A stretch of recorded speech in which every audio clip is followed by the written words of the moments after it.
इतिहास में देखा जाए तो जापान कई बार खतरनाक अर्थक्वेक और सुनामी की लपेट में रहा है।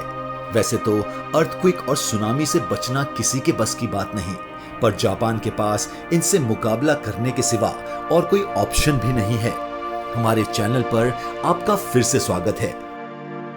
पिछले 1300 सालों में करीब 143 सुनामी जापान पर हमला कर चुकी है, जिनकी वजह से अभी तक 1,30,874 लोगों की जान जा चुकी है।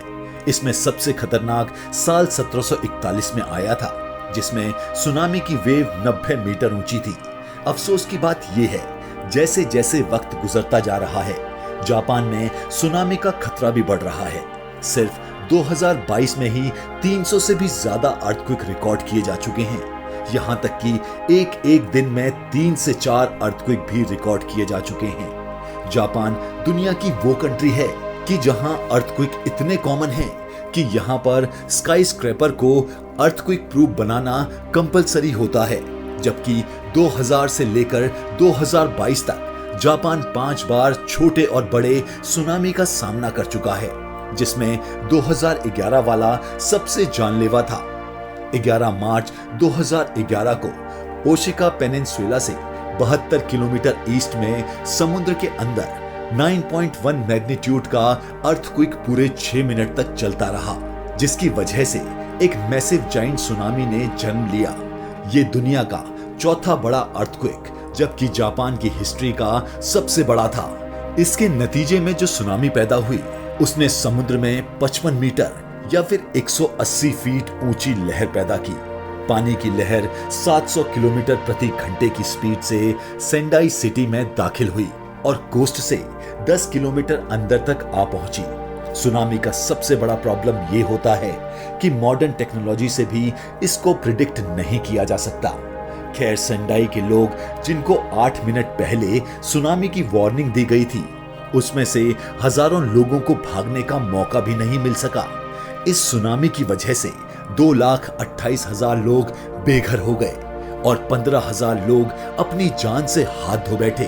एक तरफ हालात बदतर हो चुके थे, दूसरी तरफ यहां फुकुशिमा डाइची न्यूक्लियर प्लांट भी फेल हो गया, जिसकी वजह से खतरनाक न्यूक्लियर डिजास्टर ने जन्म लिया। जापान को इस सुनामी ने टोटल 235 बिलियन की चोट पहुंचाई, जिसको दुनिया का सबसे महंगा डिजास्टर भी कहा जाता है।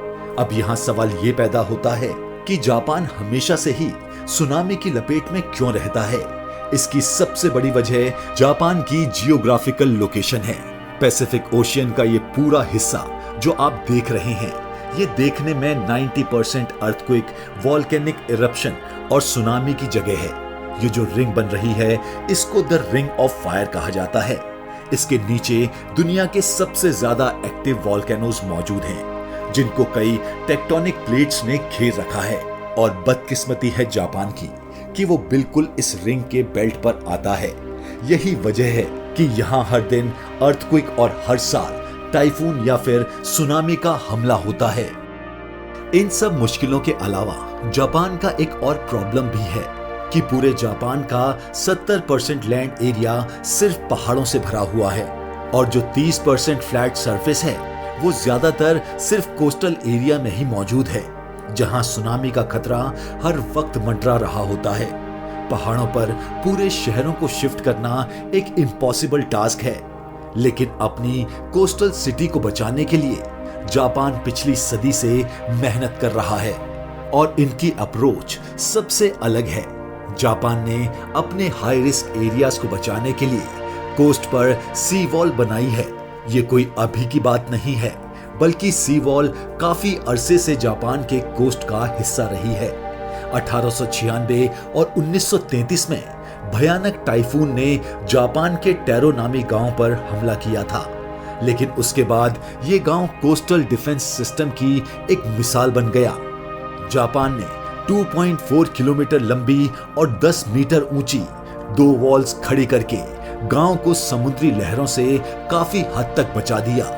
इसके बाद जापान की दूसरी कोस्टल सिटी में भी ऐसे ही स्ट्रक्चर बनाए गए, लेकिन 2011 वाला सुनामी इन दीवारों से भी काफी ज्यादा बड़ा था। सी वॉल जो सिर्फ 8 मीटर ऊंची वेव्स को रोकने के लिए बनाई गई थी। सुनामी की ये लहरें 12 से 15 मीटर ऊंची थी। इन 10 मीटर की दीवारों ने बेशक सुनामी की लहरों को काफी हद तक रोका, कई जगह लहरों ने पूरे स्ट्रक्चर ही उखाड़ दिए। 2011 अर्थक्वेक के बाद जापान ने सी वॉल्स को और ज्यादा ऊंचा और लंबा करने का फैसला किया। इस काम के लिए $1200 करोड़ अलग किए गए और फैसला लिया गया कि ईस्टर्न कोस्ट पे 400 किलोमीटर लंबी 15 मीटर ऊंची दीवार बनाई जाएगी।